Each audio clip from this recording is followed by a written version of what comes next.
Lur tiene el título de ponencia ¿Cómo podemos medir la salud del suelo? Lur es investigadora en el Departamento de Conservación de Recursos Naturales de Neiker y actual coordinadora de su grupo de Ecología Microbiana de Suelos. Durante su doctorado, que lo hizo en EHU, Euskal Herriko Unibertsitatea, en 2009, adquirió una amplia experiencia en la utilización de indicadores microbianos de la salud y de la calidad del suelo para evaluar la eficiencia de procesos fitorremediadores. En la actualidad, continúa utilizando las propiedades microbianas del suelo, incluyendo las tecnologías de secuenciación masiva para estudios de monitorización del impacto de diferentes fuentes de estrés ambiental, por ejemplo, la contaminación, las prácticas agrícolas y el cambio climático. También está interesada en la difusión de la resistencia a los antibióticos en los campos agrícolas fertilizados con enmiendas orgánicas de origen animal o humano. Finalmente, participa en la divulgación de la importancia de la salud de los suelos, utilizando como herramienta las tarjetas de salud. Ha realizado estancias de investigación en Netherlands Institute of Ecology, en el Institute of Environmental Genomics de la Universidad de Oklahoma, en el Departamento de Genetics in Ecology de la Universidad de Viena y en el Lawrence Berkeley National Laboratory. Mesedez, Lur, etorri. Bueno, ni Lur deitzen naiz eta lurzoruei buruz hitz egingo dut. Zehazkiago, como he titulado la ponencia, ¿no? Sobre cómo solemos intentar medir la salud de un suelo. Aunque a simple vista no sea tan evidente, el suelo es un sistema vivo, es el sistema con más biodiversidad que hay en el planeta. En una cucharilla de suelo hay más bacterias y hongos que gente hay en el planeta. Bacterias y hongos que pertenecen a entre decenas de miles de especies de bacterias y kilómetros y kilómetros de hifas que las bacterias usan como autopistas para moverse por el suelo. Entonces, eso es un sistema increíblemente vivo, aunque gran parte de esa vida sea microbiana, entonces no la veamos tan fácilmente. Y toda esa vida hace posible las funciones del suelo, ¿no? Un suelo nos da el 95% de lo que comemos, o sea, por eso decías tú antes de la importancia de tener suelos sanos, ¿no? Pero además de eso, regula y filtra el agua que va, pues una parte a las plantas para que la tomen, otra parte a las aguas subterráneas y finalmente para que la consumamos nosotros. También el suelo captura gran parte de carbono, ese carbono que está en exceso en la atmósfera y que está provocando el cambio climático. Y bueno, otras muchas funciones, pues el suelo es una fuente de medicamentos o contribuye a la vida del suelo, contribuye a remediar la contaminación del suelo y todo esto está mediado por la vida del suelo, ¿no? Entonces, bueno, es a lo que me dedico yo, a estudiar la vida del suelo. Y bueno, hasta hace poco éramos, yo creo que unos pocos frikis los que nos dedicábamos a estudiar la vida y la microbiología del suelo. Aquí os he traído como ejemplo una comunidad son los hongos micorrízicos arbusculares que son realmente importantes porque el 95% de las plantas del suelo establecen simbiosis con estos hongos. Y en esa simbiosis, pues la planta da fuentes de carbono a los hongos y los hongos ayudan a la planta a recibir también nutrientes del suelo y agua, y etcétera. Y bueno, en algunos proyectos que tuvimos nos pasamos horas y horas viendo estas esporas de micorrizas al microscopio, que son una verdadera preciosidad. Según la forma, color y grosor de las paredes de estas esporas, pues se clasifican estos microorganismos. Este es un vídeo grabado recientemente por gente de una universidad en Holanda, en el que han conseguido marcar fluorescentemente el carbono, ese carbono que las plantas traspasan a través de las raíces a las micorrizas y se ve cómo ocurre ese flujo de carbono por las hifas de las micorrizas. Y me parece fascinante que podamos llegar a ver este tipo de cosas ya con los avances tecnológicos que están habiendo, ¿no? Pero bueno, os decía que igual hasta ahora hemos sido unos pocos frikis los que nos dedicábamos a estas cosas, pero parece que el tema está cambiando, porque aquí os pongo como ejemplo unas noticias cogidas de medios de comunicación habituales que están pues eso, llamando la atención sobre los suelos, que son pues, un mundo desconocido, muy desprotegido, que si la destruimos no podremos comer, o que son una solución natural a muchos retos de la humanidad, ¿no? O sea, poco a poco la sociedad se está dando cuenta de la importancia de tener unos suelos vivos y unos suelos sanos. Y también, de forma muy importante, a nivel legislativo, a nivel normativo, se están haciendo unos avances muy importantes, sobre todo a nivel europeo, con el Pacto Verde, pues se ha reformado la PAC, el sistema de ayuda a los agricultores. Hay muchísimo dinero invirtiéndose en investigación en tema de suelos y, muy importantemente, por primera vez tenemos sobre la mesa una propuesta de ley que tratará una propuesta de directiva que tratará de proteger o por lo menos que se estudien, que se monitoricen mejor los suelos y su salud a nivel europeo. Incluso a nivel de Euskadi también tenemos desde hace 2 o 3 años una estrategia que trata de proteger los suelos. Entonces, bueno, parece que las cosas están cambiando, pero hay mucho por hacer. Aquí os enseño unas gráficas creadas por la European Soil Observatory, que estima que el 62% de los suelos a nivel europeo están degradados. Y bueno, están trabajando en una serie de mapas que, bueno, aquí no se ve muy bien, pero he sacado una captura del mapa de Vitoria, que, bueno, veis, cuanto más rojo sea el color, es que más factores de degradación están afectando a esos suelos alrededor de Vitoria. Y bueno, aunque todavía son mapas muy provisionales, se ve que hay cierta afección, ¿no? alrededor de Vitoria. Y bueno, es verdad que la agricultura también, como aquí dice, ¿no? Es a la vez el problema y la solución en lo que se refiere al agotamiento de los recursos naturales. Necesitamos la agricultura para poder sobrevivir, pero necesitamos la agricultura hecha de una forma que respete la tierra, ¿no? para que se pueda seguir practicando esa agricultura. Entonces, el Pacto Verde también marca unos objetivos para el 2030 en tratar de aumentar la superficie bajo agricultura ecológica, por ejemplo, al 25%, reducir el uso de fertilizantes y de pérdidas de nutrientes, reducir la suelta o la emisión de microplásticos en un 30%, u otro objetivo ambicioso, que era el tratar de reducir el uso de pesticidas en un 50%, que este último, por lo menos, soy consciente de que a raíz de las protestas que ha habido últimamente por parte de agricultores ya ha sido retirado, ¿no? este objetivo. Aquí os pongo pues, un ejemplo de los ecoesquemas que plantea la nueva reforma de la PAC, en el que pues eso, trata de dar ayudas económicas en base a prácticas sostenibles que se apliquen sobre los suelos, sobre distintos agroecosistemas, favoreciendo pues eso, que se implanten islas de biodiversidad, por ejemplo, que se hagan rotaciones de cultivos o cubiertas vegetales, etcétera. Que todo esto yo creo que es por donde deberíamos ir, ¿no? Para tratar de aunar productividad con biodiversidad o conservación de los recursos agroecosistémicos.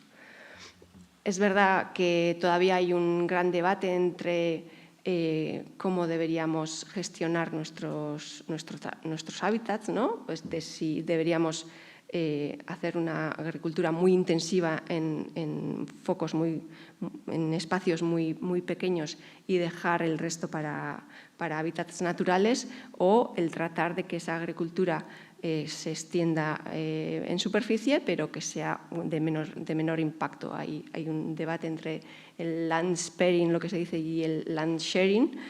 Y luego hay otro tipo de gente que directamente yo creo que decidiría hacer una agricultura intensiva en todo tipo de terreno, ¿no? Entonces,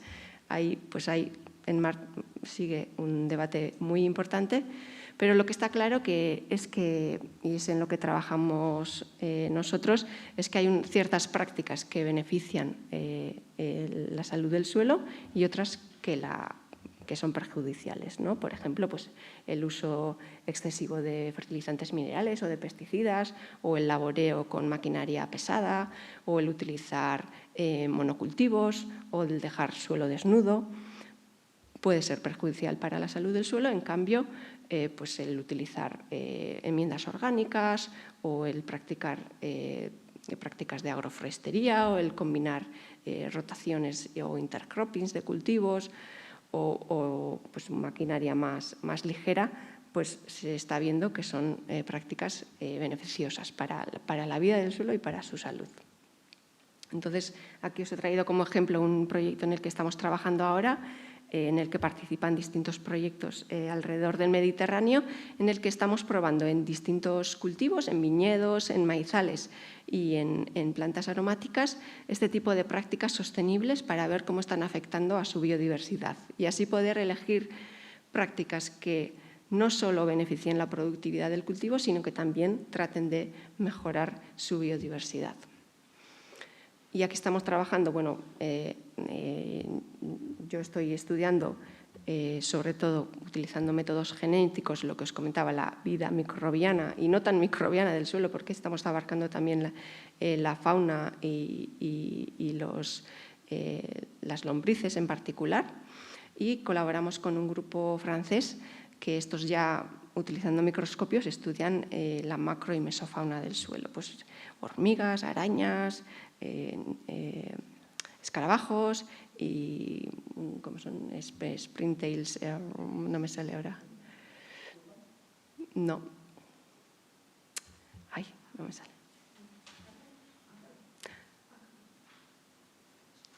No. Bueno, da lo mismo. Y bueno, os traigo como curiosidad un resultado un resultado que engloba todos los estudios que estamos analizando a nivel de la cuenca mediterránea, en el que estamos viendo, por ejemplo, pues si estudiamos todas las prácticas sostenibles en su totalidad, pues, que es la primera columna en amarillo, la dispersión que hay de datos es demasiado grande como para ver un beneficio o una disminución de la biodiversidad, pero ya clasificando las prácticas que estamos utilizando en enmiendas orgánicas, vemos que hay un cierto incremento de la riqueza de bacterias en este caso, y en cambio el utilizar patrones de cultivo distintos o el intercropping, rotaciones, este tipo de cosas que os comentaba, parece que disminuye esta biodiversidad.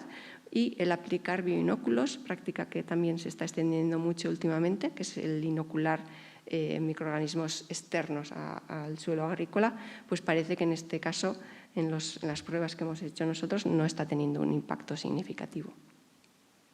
Entonces, bueno, hacemos este tipo de estudios analizando el impacto de distintas prácticas ambientales y también estamos trabajando ya tratando de hacer mapas de distintas propiedades del suelo, ¿no? Aquí pongo al pobre Asier, que lleva ya esta diapo unos años conmigo. Me invitó un día a dar una charla sobre el estado de los suelos contaminados en el País Vasco. Y yo le dije, pues bueno, puedo dar la charla, pero la verdad es que no sé qué voy a contarte, porque no tenemos datos de cómo están los suelos en Euskal Herria, en este caso era la contaminación, pero falta información sobre muchísimas propiedades del suelo. Por ejemplo, a nivel europeo hay una red que se llama Lucas, que estudia estas propiedades, pero claro, a una escala muy, muy grande. O Francia es un ejemplo porque tiene una red de monitorización muy buena. Y ahora es cuando ya estamos diseñando nosotros nuestra propia red de monitorización en el País Vasco. Y también colaboramos con iniciativas y proyectos europeos en el que también el objetivo es similar, ¿no? Tratar de recopilar toda la información que hay en distintos países sobre propiedades del suelo y poder hacer mapas en el espacio y en el tiempo para ver cómo van evolucionando estas propiedades pues, incluso a futuro, ¿no? Cómo van a verse influenciados por distintas condiciones del futuro. Y bueno, estas cosas son las que hacemos un poco de cara a nosotros en proyectos de investigación, pero ahora me gustaría terminar hablando de una propuesta en la que el público, el ciudadano corriente podría participar, ¿no? Que son lo que llamamos nosotros las tarjetas de salud, que son unos manuales que explican de manera sencilla cómo diagnosticar el estado de un suelo y de ahí pues, nos permiten valorar el impacto de cualquier manejo que podemos hacer en ese suelo, ¿no? Pues eso, son una propuesta de 12 mediciones en este caso, explicamos cómo hacerlo y qué significa cada medición y luego los rangos en los que podemos considerar si tu suelo está en un rango adecuado o suficiente o insuficiente. Es una propuesta que cualquiera puede hacer con una mínima formación, con unos materiales que aquí veis que no son nada sofisticados y pues eso, tenemos un manual que podemos llevar a campo y rellenarlo, pero luego acabamos de crear una aplicación web en la que podemos subir nuestras mediciones e incorporarlos a una base de datos que estamos creando a nivel global. Entonces, por ejemplo, pues, las mediciones que proponemos son muy sencillas, sacar un bloque de tierra y contar cuántos organismos, cuántos animalitos diferentes encontramos. Si tenemos una araña, una lombriz y un escarabajo, pues 3 sería nuestro resultado en esta medición, ¿no? Con las lombrices, por ejemplo, les damos una importancia especial por el papel que cumplen en la descomposición de la materia orgánica, en crear hábitats, en aumentar el flujo de gases y agua en el suelo con los caminitos que hacen ellos. Y en este caso pedimos que en ese bloque de suelo que extraemos contemos cuántas lombrices estamos encontrando. Pero bueno, son medidas muy, muy sencillas, como veis. Y una de las propuestas que lanzamos ahora, gracias a la digitalización que hemos hecho a la plataforma web que hemos creado con las tarjetas de salud, es esta fue desarrollada por el Instituto James Hutton en Escocia, que trata de sacar una foto justo donde hemos sacado el bloque para contar la macrofauna, pues en el hueco que queda, en uno de los lados de ese hueco, sacar una foto a ese perfil de suelo poniendo una tarjetita de corrección de colores en el mismo y subiendo esta foto a la aplicación web, gracias a un modelo de redes neuronales, es capaz de predecir distintas propiedades del suelo como pH, materia orgánica, textura, etc. O sea que es uno de los avances que hemos logrado implementar ahora con la digitalización. Y todo esto, pues la propuesta es subirla a la página web, lursign.eus se llama, y como podéis ver he sacado un pantallazo de las observaciones que tenemos por el momento y Vitoria está pues, con gran diferencia entre el entorno con más observaciones, y esto es porque hay un grupo de ciencia ciudadana dedicada a medir la salud del suelo en las parcelas de gente interesada, o si no también el ayuntamiento dispone de parcelas para quien no tenga ningún terreno que estudiar, pues ellos sí que tienen distintos objetivos y proponen, pues eso, tú que no tienes nada que estudiar, venga, vete a este parque o vete a este terreno que queremos en el tiempo ver cómo va evolucionando. Y bueno, en Ataria disponen de del kit que necesitas para hacer estas mediciones. De tiempo en tiempo damos unos cursos de formación para el que se sienta un poco más inseguro, pues se anime definitivamente a hacerlo, pero ya veis que son cosas muy sencillas. Y esto, gracias a la base de datos que estamos creando también, podemos ahora hacer cosas muy interesantes como comparar el valor que estoy obteniendo yo con todo el resto de bases de datos que tenemos